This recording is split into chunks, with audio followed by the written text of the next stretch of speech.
Merhaba sevgili arkadaşlar, değerli dostlar, değerli takipçilerim. Kanalıma hoş geldiniz. Bugün sizlerle hem kolay, hem güzel, hem gösterişli, harika bir model yapacağız. İster yeleklerinizde, ister hırkalarınızda, isterseniz renk renk bluzlar yapabilirsiniz kendinize. Kazaklar yapabilirsiniz. İster yazlık örgülerde, ister kışlık örgülerde, dilediğiniz tüm örgü modellerinde kullanabileceğiniz 10 numara 10 yıldız bir model anlatacağım size. Haydi bakalım modelimize geçelim. Hobi konu şöyle sevgili hanımlar, daha öncelerden şoktan aldığım bir ipi şöyle kiremit rengi güzel bir renkle bu modelimi sizlere anlatacağım arkadaşlar. İpim orta incelikte bir ip sevgili hanımlar. Orta incelikli ipimle şöyle 3,5 milim şişlerimle bu güzel modelin anlatımını sizlere yapacağım. Hadi bakalım modelimize geçelim. Modelimiz oldukça kolay, güzel, gösterişli, şık bir model sevgili hanımlar. Hemen ilmek sayılarımı vereyim hanımlar size. İlmek sayılarım 5 ve 5'in katları artı 2. Hemen şöyle ben 22 ilmek atarak 5 ve 5'in katları artı 2 ilmek olarak 22 ilmek atacağım ve desenimi sizlere göstereceğim. Evet, kaydırmalı bir model sevgili hanımlar ve çok kolay ve çok güzel bir model. Evet, şöyle ilmeklerimizi atalım. 5 ve 5'in katları artı 2 ilmek olacak. Evet sevgili hanımlar, ilmeklerimi attım. 5 ve 5'in katları artı 2 ilmekten oluşan desenimizi hemen sizlere anlatacağım. Ben az ilmek attım hanımlar. Sizler yapacak olduğunuz örgülere göre ilmeğinizi atın. Lastiğinizi yapın. Sonra modeli kurmaya başlayalım. Şöyle bakın hanımlar. 2, 4, 5. Bakın 5 ilmek bir model. Şu şekilde. 2, 4, 5. Şöyle 5 ilmek bir model. Hemen şuradan bakın 5 ilmek bir model. 5 ilmek bir model. Buradaki 2 ilmekte sevgili hanımlar sağında ve solunda kullanmak üzere kenar ilmeği. Hemen desenimizin kurulumuna geçelim arkadaşlar. Modelimizin arka yüzünde sevgili hanımlar hemen şöyle, evet, arka yüzünde modelimizin hemen birinci sırasına başlıyoruz arkadaşlar. Yeni başladığım için ilk ilmeğimi örüyorum. Modelimizin birinci sırasında tüm ilmekleri ters örüyoruz arkadaşlar. Modele arka yüzden kurmaya başlıyoruz ve tüm sıramızı ters örüyoruz. Sizler lastik modellerinizi yapın, kenar patlarınızı ayarlayın. Yelek veya hırka yapacaksanız, bluz yapacaksanız kenar patına gerek yok. Lastiğinizi yaparsınız. Hemen deseninizi kurmaya başlarsınız. Şöyle bir sıra ters örüyorum hanımlar. Modelimin birinci sırasında. 4 sırada bir kendini tekrar eden, gerçekten hem güzel hem gösterişli şık bir model. Evet, şöyle modelin birinci sırasında bir sıra ters örüyorum.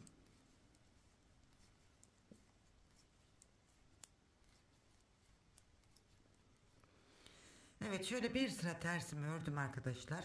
Şimdi modelimizin ikinci sırasındayız ve ön yüzündeyiz. Ön yüzünde de modelimizi bir sıra düz örüyoruz.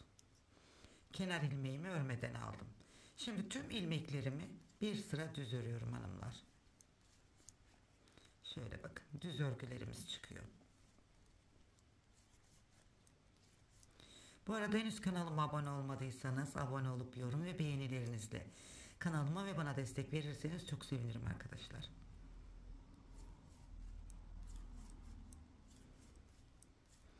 Evet, şöyle düz örgü olduğu için biraz hızlı örüyorum arkadaşlar. Modelin ikinci sırası da düz örgü. Ben sizlere modeli 8 sırada anlatacağım arkadaşlar. Modelimiz kaydırmalı bir model. Evet, modelin ikinci sırasında bu şekilde yaptık arkadaşlar. Bakın şöyle bir düz görüntümüz var. Şimdi modelin üçüncü sırasındayız ve arka sırasındayız. Evet, modelimizin üçüncü sırasında kenar ilmeğimi bakın şöyle örmeden aldım. Kenar ilmeğimi. Bir kez doluyorum bakın. Bir kez doladım. Bir ters yaptım. Bir kez doladım. İkinci tersi yaptım. Bir kez doladım. Üçüncü tersi yaptım. Bir kez doladım. Dördüncü tersi yaptım. Bir kez doladım. Beşinci tersi yaptım bakın. Beşinci tersi yaptıktan sonra arttırmıyorum. Şimdi bakın bu kenar ilmeğimiz arttırma. Bu arttırmaları değil, bakın örmüş olduğumuz ters ilmekleri sayalım. Bakın bu kenar ilmeği. Bu arttırma. Arttırmaları saymıyoruz.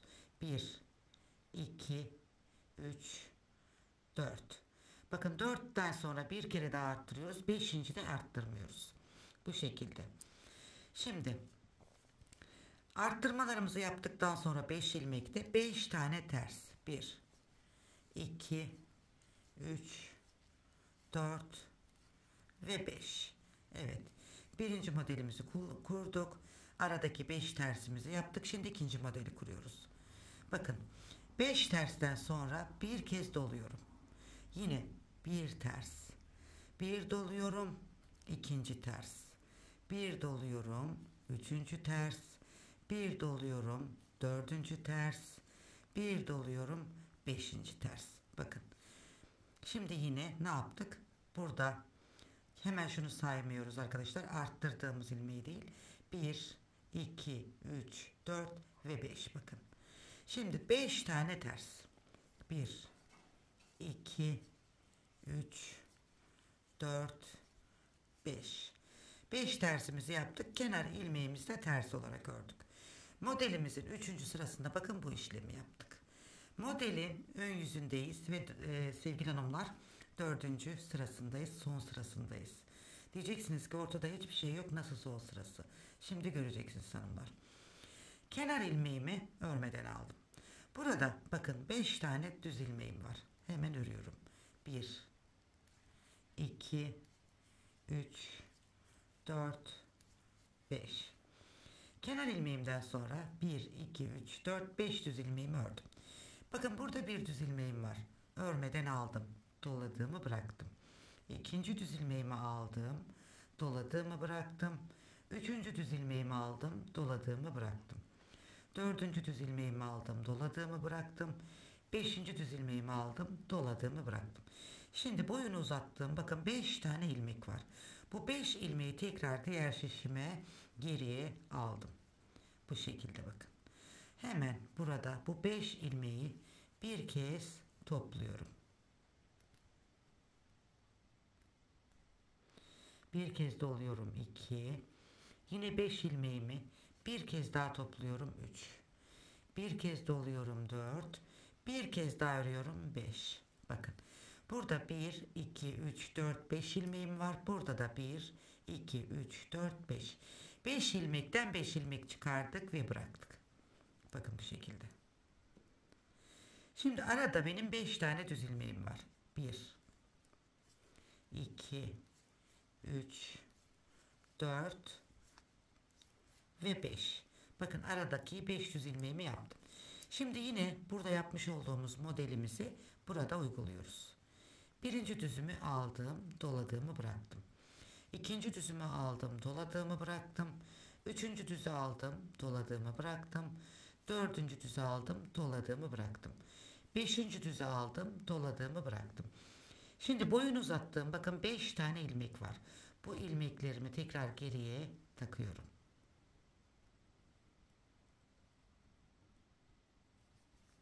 Evet.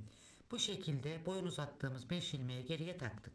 Şimdi bu 5 tane ilmeğin hepsini birden topladım. Bir kez doladım 2. 5 ilmeği bir kez daha ördüm 3.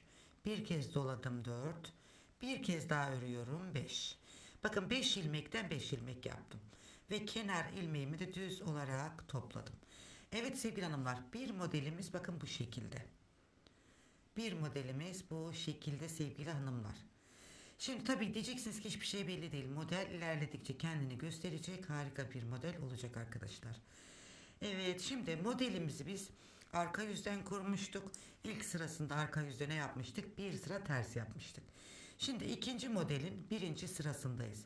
Bu sırada normal ters yapacağız ama biz modelimizi sevgili hanımlar 3. sırada kuruyoruz ya. 3. sırasına geldiğimizde modelimizi biz kaydıracağız.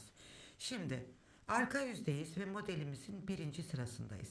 Kenar ilmeğimi örmeden aldım. Burada bakın şu örmüş olduğum 5 ilmekten 5 ilmek çıkardığım ilmeklerimizin 5'ini de ters örüyorum bakın. 1, Yani bu sırada tüm ilmekler ters. Fakat hani hatırlatmak istedim. Bu 5 ilmekten 5 ilmek aldığım ilmeklerde 5 tane hepsi ters. Evet, şöyle tüm ilmeklerimizi sıra sonuna kadar ters olarak örelim. İkinci modelin birinci sırası burası arkadaşlar. Biz modeli kaydıracağız fakat biz modeli bu modelimizin üçüncü sırasında kaydıracağız.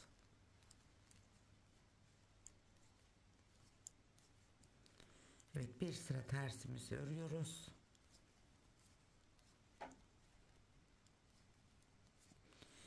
Evet, şimdi ikinci modelin birinci sırasını yaptık. Modelimizin ikinci sırasındayız ve ön yüzündeyiz. Bakın. Burada da tüm ilmeklerimi düz olarak örüyorum hanımlar. Hiçbir işlem yapmıyorum. Tüm ilmeklerimi düz olarak örüyorum. İkinci modelimiz hanımlar.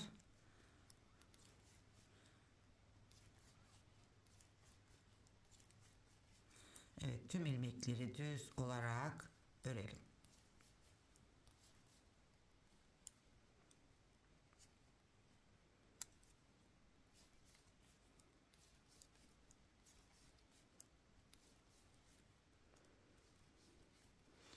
Evet sevgili hanımlar, ikinci modelimizi de yaptık.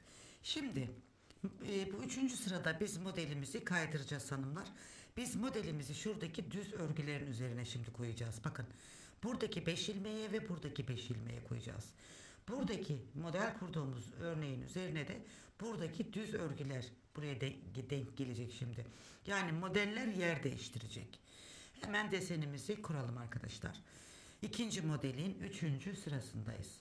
Kenar ilmeğimi örmeden aldım. Bakın, kenar ilmeğimden sonra 5 tane ters örüyorum. 1, 2, 3, 4 ve 5. Hemen modelimizin üzerindeki ilmekleri kenar ilmeğinden sonra 5 tane ters ördüm. Şimdi bir kez doluyorum bakın.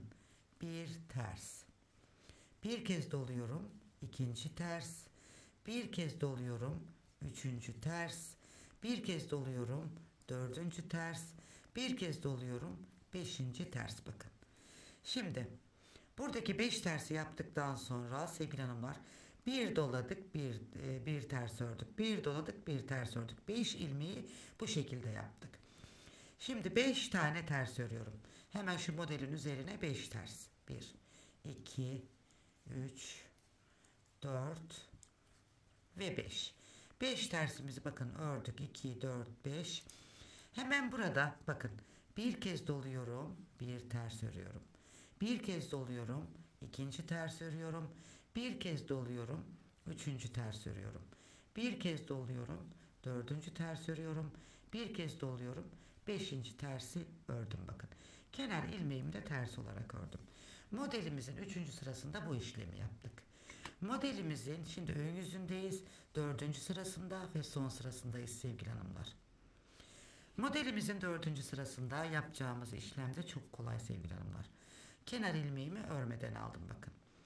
Burada düz ilmeğimi örmeden alıyorum, doladığımı bırakıyorum. Düz ilmeğimi örmeden alıyorum, doladığımı bırakıyorum. Düz ilmeğimi örmeden alıp doladığımı bırakıyorum. Düz ilmeğimi örmeden alıp doladığımı bırakıyorum. Evet, bu şekilde düz ilmeğimizi aldık, doladığımızı bıraktık. Şimdi bakın, kenar ilmeğimden sonra 1, 2, 3, 4, 5 ilmeğin boyunu uzattık. Tekrar ilmekleri geriye takıyorum. Bu şekilde bu 5 ilmeğimi 5 ilmekten 5 ilmek çıkarıyorum.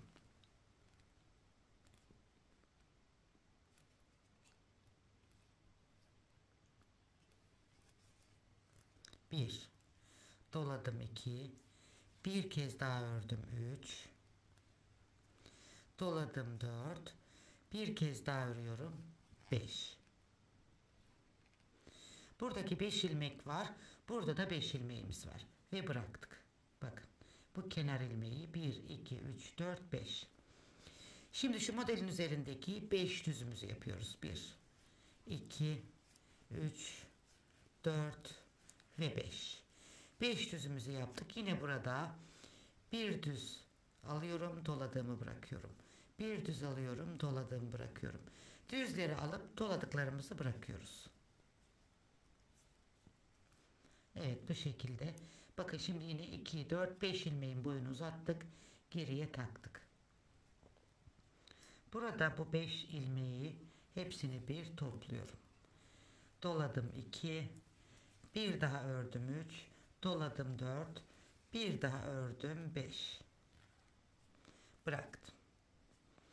Buradaki 5 düz ilmeğimizi örüyoruz. 1, 2, 3, 4, 5 ve kenar ilmeğini de düz olarak ördüm. Evet sevgili hanımlar, şimdi ikinci modelimizi de bu şekilde kurmuş olduk. Bakın modellerimiz yer değiştirdi. Daha önce buradayken şimdi bir boşluktaki şu düz örgünün üzerine, bir de diğer boşluktaki düz örgünün üzerine geldi. Şimdi ikinci modelimizi bu şekilde kurduk. Diğer şimdi sevgili hanımlar, tabi modelimizi göstermesi için hem modelimizi, diğer modeli, üçüncü modeli kurmuş oluyoruz. Hem de modelin görüntüsü düzeliyor üçüncü modeli kurduğumuzda. Hemen orayı da göstereyim hanımlar. Videoyu uzatmayalım. Evet bakın. Şimdi üçüncü modelin birinci sırasındayım hanımlar. Şimdi ilk modeli nasıl kurduysam hemen tekrar baştan göstereyim. Şimdi biz ne yaptık? İlk modelimizi normal kurduk arkadaşlar. İkinci modelimizi kaydırdık. Şimdi bu kurmuş olduğumuz ilk modeli üçüncü modelimizde aynısını kuracağız arkadaşlar. Dördüncü modelimizde de bu ikinci sırada yapmış, yani ikinci modeli kurduğumuz modeli de dördüncü sırada kuracağız. Beşinci sıraya geldiğimizde, beşinci modelde yani yine birinci model, altıncı sırada yine ikinci model, yani bu şekilde bir normal bir kaydıracağız, bir normal bir kaydıracağız. Bu şekilde yol alacağız. Şimdi ben birinci modeli nasıl kurduysam ikinci modelimi o şekilde kuruyorum arkadaşlar. Kenar ilmeğimi örmeden aldım. Hemen burada bakın, hemen burada düz örgülerimiz var. Bakın model kurmamız gerekiyor. Bir kez doluyorum, bir ters. Pardon arkadaşlar. Bu sırada önce arka yüzünde bir sıra ters, ön yüzünde bir sıra düz yapıyoruz. Üçüncü sırada model kuruyoruz. Şimdi tüm ilmeklerimi ters örüyorum. Hiçbir işlem yapmadan üçüncü modelin birinci sırası, sıra sonuna kadar tüm ilmekleri ters örelim. Evet, modelimizin üçüncü sırasında tüm ilmekleri ters ördüm. Şimdi modelin ön yüzündeyiz. Bakın burada da tüm ilmeklerimizi düz öreceğiz arkadaşlar. Üçüncü modelin ikinci sırası. Kenar ilmeğimi örmeden aldım. Burada da bakın tüm ilmeklerimi düz örüyorum. Üçüncü modelin ikinci sırası. Modeli uzun anlattım. Kaydırmalı bir model olduğu için arkadaşlar. Üçüncü modelimizi nasıl kuracağımızı daha iyi anlayın diye gösteriyorum. Evet, tüm ilmekleri de bakın bu şekilde düz olarak örüyoruz. Sıra sonuna kadar düz örelim. Evet arkadaşlar, bakın ikinci modelimizin de ön yüzden düzünü, üçüncü modelimizin de ön yüzden düzünü yaptık. Şimdi ilmek arttırdığımız bölümde, yani üçüncü sıradayız. Kenar ilmeğimi örmeden aldım. Bakın düz örgünün olduğu yerde ne yapacağız? Hemen model kuracağız. Doladım, bir ters ördüm. Doladım, ikinci ters ördüm. Doladım, üçüncü ters ördüm. Doladım, dördüncü ters ördüm. Doladım, beşinci ters ördüm. Kenar ilmeğinden sonra bir doladım, bir ters. Bir doladım, bir ters. Bir doladım, bir ters. 5 ilmeği bu şekilde ters ördüm. Doladım, ters ördüm. Şimdi aradaki 5 tersimi yapıyorum. 1, 2, 3, 4 ve 5. 5 tersi yaptıktan sonra hemen burada bir doluyorum, bir ters. Bir doluyorum, ikinci ters, bir doluyorum, üçüncü ters, bir doluyorum, dördüncü ters, bir doluyorum, beşinci ters. Beşinci tersimi de yaptıktan sonra hemen buradaki 5 tane ters ilmeğimi örüyorum. 1, 2, 3, 4, 5 ve kenar ilmeği. Evet, modelimizin üçüncü sırasında bakın bu şekilde kurmuş olduk. Modelimizin dördüncü sırasındayız ve son sırasındayız. Evet, şimdi hemen burada da kenar ilmeğimi örmeden aldım. Bakın buradaki 5 düz ilmeğimi örüyorum. 1, 2, 3, 4, 5. 5 düz ilmeğimi ördüm. Bakın doladığımız ilmekler var. Düz ilmekleri alıyoruz, doladıklarımızı bırakıyoruz. Bu şekilde.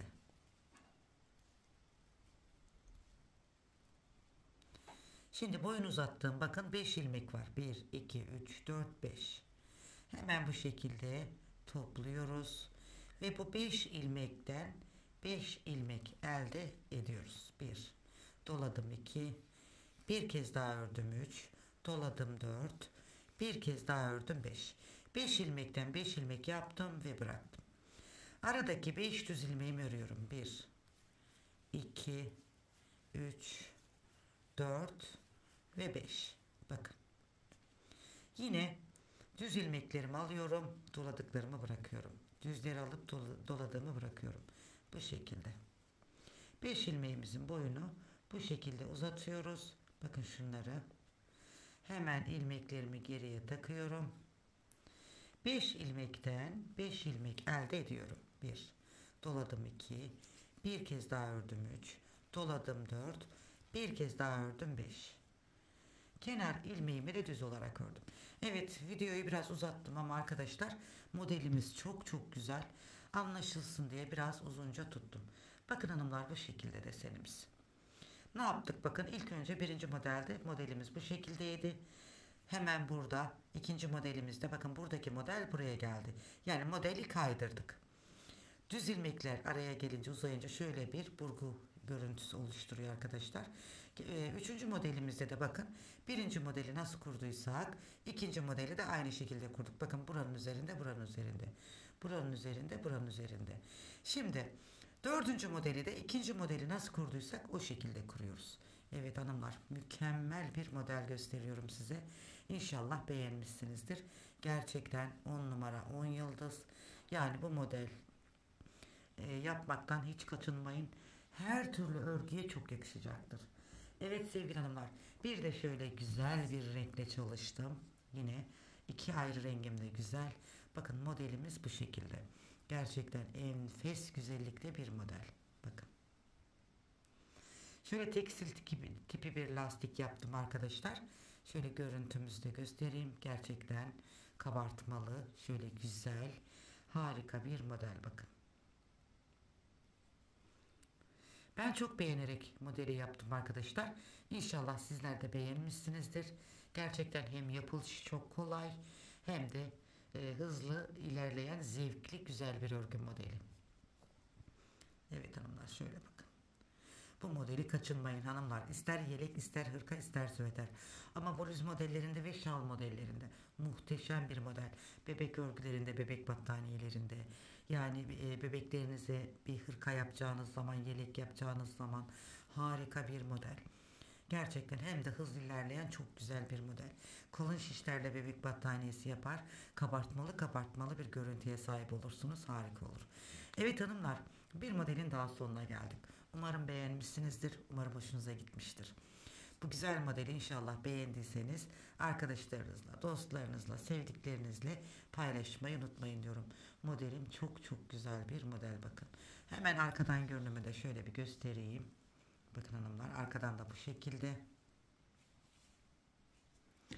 Önden de gösterdik. Yakadan başlamalı yeleklerinizde de şu şekilde durur hanımlar. Şöyle kol yapalım arkadaşlar. Modelin güzelliğini bir de bu şekilde görün. Bakın hanımlar. Gerçekten çok çok güzel bir model.